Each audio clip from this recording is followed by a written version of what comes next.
Merhaba arkadaşlar, mutfağıma hoş geldiniz. Bugün kestaneli iç pilav yapacağız.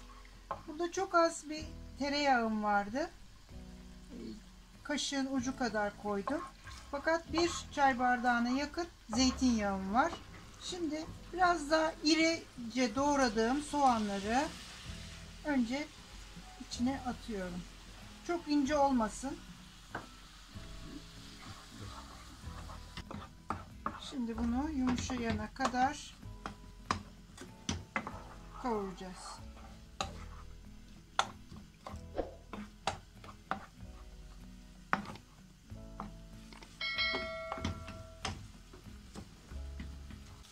Burada 2 bardak baldo pirincim var. İyice yıkadım. Nişastası gidene kadar. Şimdi bunu kavuracağım. İyice rengi parlanana kadar kavuracağız.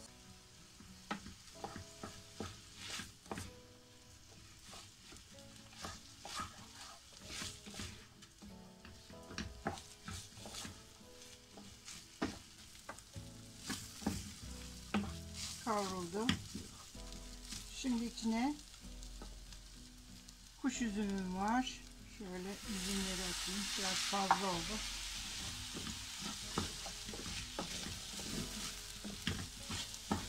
Baharatlarım var.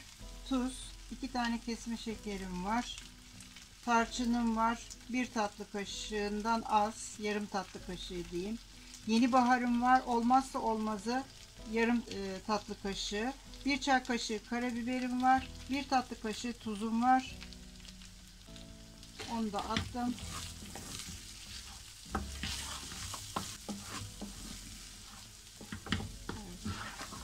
Bir ölçüye 1,5 ölçü su koyuyorum ben. 2 ölçü pirincim vardı. Şimdi 3 bardak buraya su koyacağım.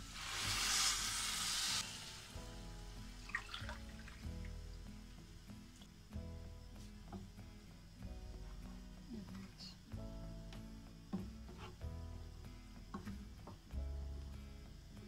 Burada da kestanem var. Kestaneleri de içine atıyorum. Ağzını kapatıyorum.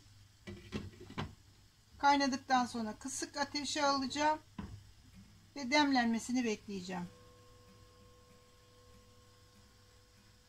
Pilavım pişti. Şimdi bir kenara alacağım. Sunumunu değişik bir sunum yapacağım. Burada 250 gram kadar kadayıfım var. 1 çorba kaşığı dolu tereyağım var. Yarım çay bardağı kadar da zeytinyağım var. Şimdi bunu içine alıp iyice bunu yağlıyorum.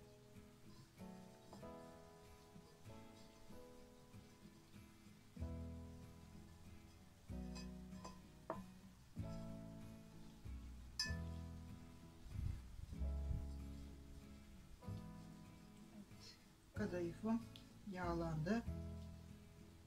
Şimdi bu kadayıfı böyle bir kabın içine taban olarak kullanacağım. Şöyle.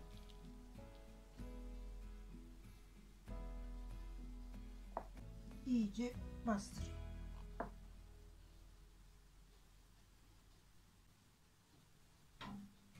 Şimdi iç pilavımı boşaltıyorum.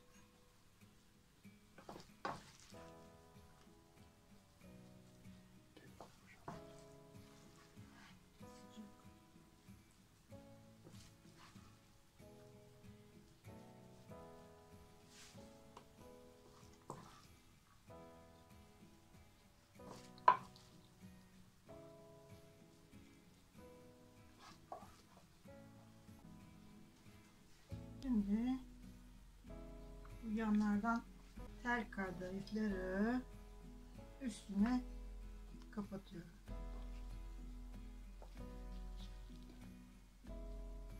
Üstüne kapatıyoruz işte.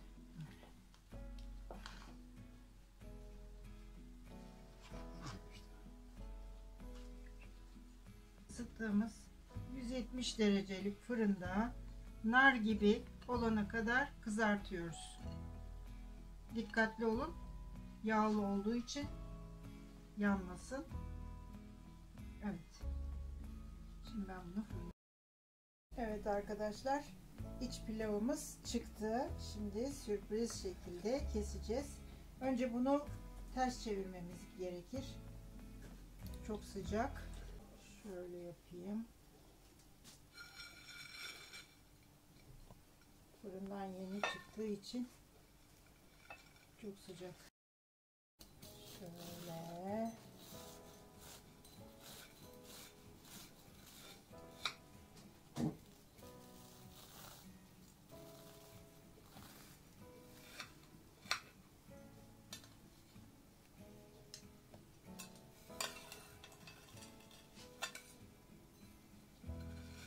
Evet.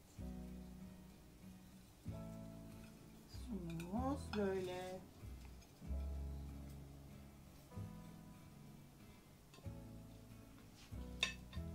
Herkese afiyet olsun. Yapacaklara şimdiden kolaylıklar diliyorum. Unutmayın.